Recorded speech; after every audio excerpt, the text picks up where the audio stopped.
안녕하세요. 여러분의 지식 충전을 위한 깊이 있는 이야기. 오늘은 원화 스테이블 코인에 대해 알아보겠습니다. 최근 한국에서도 이 관련 법안 이야기가 나오면서요. 디지털 원화 시대가 진짜 오는 건가? 하는 관심이 뜨거운데요. 이게 도대체 뭔지, 왜 지금 이렇게 주목받는지, 또 우리 생활과는 어떤 관련이 있을까? 아마 궁금하실 겁니다. 오늘 이 시간을 통해서요, 원화 스테이블 코인의 핵심을 좀 쉽고 명확하게 파헤쳐 보겠습니다. 네, 처음 들어보시는 분들도 아마 쉽게 따라오실 수 있을 거예요. 저희가 차근차근 설명해 드릴게요. 자, 그럼 먼저 최근 국회에서 논의 중이라는 디지털 자산 기본법 이야기부터 시작해 볼까요? 이 법원의 핵심 중 하나가 그러니까 특정 조건을 만족하는 기업이 우리 돈 원화를 기반으로 하는 스테이블 코인 이걸 발행할 수 있게 길을 터준다. 뭐 이런 거죠. 1코인이 항상 1원의 가치를 갖도록 말이에요. 물론 아무나 만들 수 있는 건 아니라고 들었습니다. 뭐 최소 5억 원 이상 자본금이 있어야 하고 또 발행한 코인 총액만큼의 돈이나 뭐 국채 같은 안전자산을 준비금으로 항상 가지고 있어야 한다고요. 사용자가 원하면 언제든 즉시 현금으로 바꿔줘야 하고, 그리고 최종적으로 금융당국 승인도 필요하고요. 네, 맞습니다. 여러 가지 안전장치를 두려는 의도는 분명해 보입니다. 근데 바로 그 자본금 5억 원 기준 있잖아요. 이게 사실 좀 논란의 중심에 있어요.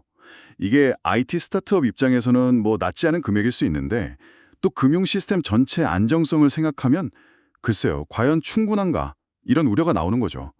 자칫하면 좀 준비가 부족한 기업들이 막 생겨날 수도 있다. 이런 지적도 있고요. 물론 반대로 기준이 너무 높아버리면 혁신적인 아이디어를 가진 좋은 기업들이 아예 들어오기 어려울 수도 있고요. 그래서 결국은 그 안정성과 혁신 사이에서 균형점을 잘 찾는 게 앞으로 법안 논의에서 되게 중요한 과제가 될 겁니다. 단순히 자본금 액수만 볼 게 아니라 준비금 관리 방식이라든지 운영 투명성 같은 거요. 이런 실질적인 감독 체계를 얼마나 촘촘하게 잘 만드느냐. 이게 관건이겠죠. 네. 기준 문제도 물론 중요하죠. 근데 일각에서는 더 근본적인 질문도 던지더라고요. 솔직히 이거 꼭 필요해요? 이미 카카오페이, 네이버페이 같은 간편 결제도 잘 쓰고 있고, 뭐 지역 화폐도 있는데 굳이 또 만들어야 하나요? 뭐 이런 회의적인 시각이요. 당장 이걸 어디다 써야 할지 좀 명확하지 않다. 이런 의견도 많고요.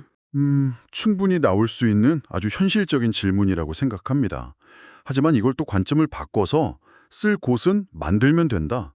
이런 측면에서 볼 필요도 있어요. 사실 비슷한 개념은 이미 우리 주변에 꽤 있거든요. 예를 들어서 그 서울페이나 경기 지역 화폐처럼 현금을 충전해서 쓰잖아요. 이것도 넓게 보면 원화 가치에 연동된 준 스테이블 코인 이렇게 볼 수도 있는 거죠. 원화 스테이블 코인은 여기서 한 단계 더 나아가는 겁니다. 그러니까 위변조가 어려운 그 분산장부 기술, 블록체인 기술을 활용해서 투명성이랑 보안성을 확 높이고요. 그리고 국경 없는 결제라든지 아니면 프로그래밍된 지급 같은 새로운 기능을 구현할 잠재력을 가지고 있는 거죠. 단순히 기존 결제 수단을 그냥 대체한다 이런 차원이 아니라 새로운 가능성을 여는 개념으로 봐야 할 것 같아요. 블록체인 기술을 활용해서 더 안전하고 기능도 많아진다 이런 말씀이시군요. 그러면 구체적으로 어떤 새로운 쓸 곳을 좀 상상해 볼 수 있을까요? 네, 가장 많이 이야기 나오는 분야 중 하나가 바로 해외 송금입니다. 지금은 아시겠지만 수수료도 비싸고 시간도 꽤 걸리잖아요. 근데 원화 스테이블 코인을 이용하면 훨씬 빠르고 저렴하게 처리할 수 있다는 거죠. 예를 들면 국내에 계신 외국인 근로자분들이 본국으로 급여 보내실 때 상당히 유용할 수 있을 겁니다. 해외 송금이요? 듣고 보니 그러네요. 그럼 요즘 인기 있는 케이팝 굿즈나 웹툰 같은 콘텐츠 있잖아요. 이런 걸 해외 팬들이 살 때 그 복잡한 환전 과정 없이 원화 스테이블 코인으로 바로 결제하는 것도 가능하겠네요.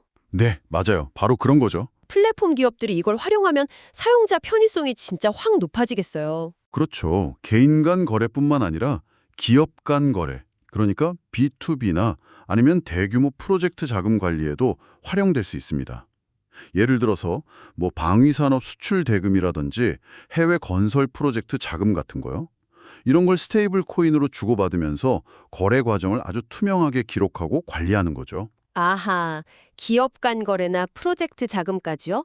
그런데 이런 민간의 편의성 외에 정부 차원에서도 이 원화 스테이블 코인에 관심을 갖는 이유가 있다고요? 네, 그렇습니다. 바로 국가 재정하고 통화 정책 관점에서 어떤 전략적인 가치가 있기 때문인데요. 이건 미국 사례를 보면 좀 이해가 쉬우실 거예요. 그 달러 기반 스테이블 코인, 뭐 USDC 같은 거요. 이런 걸 발행하는 회사들이 준비금의 상당 부분을 미국 국채로 보유하게 하거든요. 그러다 보니까 이게 자연스럽게 미국 국채에 대한 새로운 수요가 만들어지고 있는 거죠. 만약에 한국도 이 원화 스테이블 코인의 준비금을 국채 중심으로 구성하도록 유도한다면 비슷한 효과를 기대해 볼 수 있다는 겁니다. 국채 수요를 늘려서 재정 운영에 좀 도움을 주고 또 이걸 통해서 외국인의 원화 자산 투자를 유도할 수도 있고요. 이게 단순히 돈을 편리하게 쓰는 걸 넘어서 원화의 국제적인 사용을 늘리고 또 외부 충격에 우리 경제가 좀 덜 흔들리게 하는 힘, 그러니까 통화 주권을 강화하는 효과로 이어질 수 있다. 이런 계산이 있는 거죠. 와, 그 국채랑 연계하는 효과요. 그거 상당히 흥미로운데요. 근데 이게 뭐 우리나라에서도 미국처럼 그렇게 순조롭게 잘 작동할 수 있을까요? 예를 들어서 갑자기 너무 많은 자금이 막 국채 시장으로 몰린다거나 뭐 이런 부작용은 없을지 좀 더 신중하게 따져봐야 할 부분도 있겠네요. 아, 네, 정확한 지적이십니다. 모든 정책에는 뭐 밝은 면과 어두운 면이 있듯이요. 국채 시장 안정성 문제라든지 외환 관리 문제, 또 기존 금융 시스템과의 관계 등등 고려해야 할 변수가 아주 많습니다.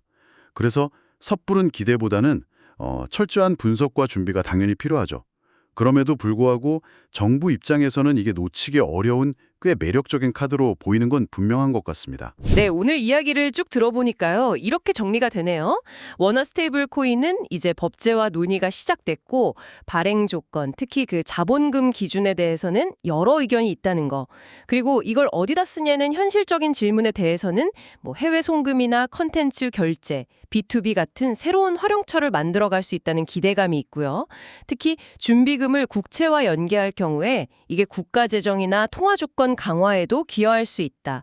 이런 전략적인 측면까지 고려되고 있다는 점이 중요해 보입니다. 네, 결국 핵심은 누가 어떤 방식으로 이 새로운 디지털 화폐를 설계하고 운영할 것인가 하는 문제일 겁니다. 기술적인 안정성은 뭐 기본 중에 기본이고요. 금융 시스템 전체에 미칠 영향이라든지 또 공정한 시장 경쟁 환경을 어떻게 만들 것인가, 소비자 보호는 어떻게 할 것인가, 풀어야 할 숙제가 정말 많습니다. 사회적인 합의가 무엇보다 중요하겠죠. 맞습니다. 지금 우리가 이 주제에 관심을 가져야 하는 이유는 이게 단순히 그냥 기술업계의 이야기가 아니고요. 머지않아서 우리 경제 시스템 그리고 우리 일상에 직접적인 영향을 미칠 수 있는 그런 중요한 변화이기 때문인 것 같습니다. 오늘 저희와 함께 원화 스테이블 코인의 현재와 또 미래 가능성까지 쭉 살펴보셨는데요. 앞으로 이 디지털 원화가 정부 주도로 나오게 될지 아니면 민간의 혁신으로 꽃피우게 될지 또 우리 직업과는 어떤 방식으로 연결될지 계속 지켜보는 것도 참 흥미로울 것 같습니다. 네, 오늘 이야기는 여기까지입니다. 함께해 주셔서 감사합니다.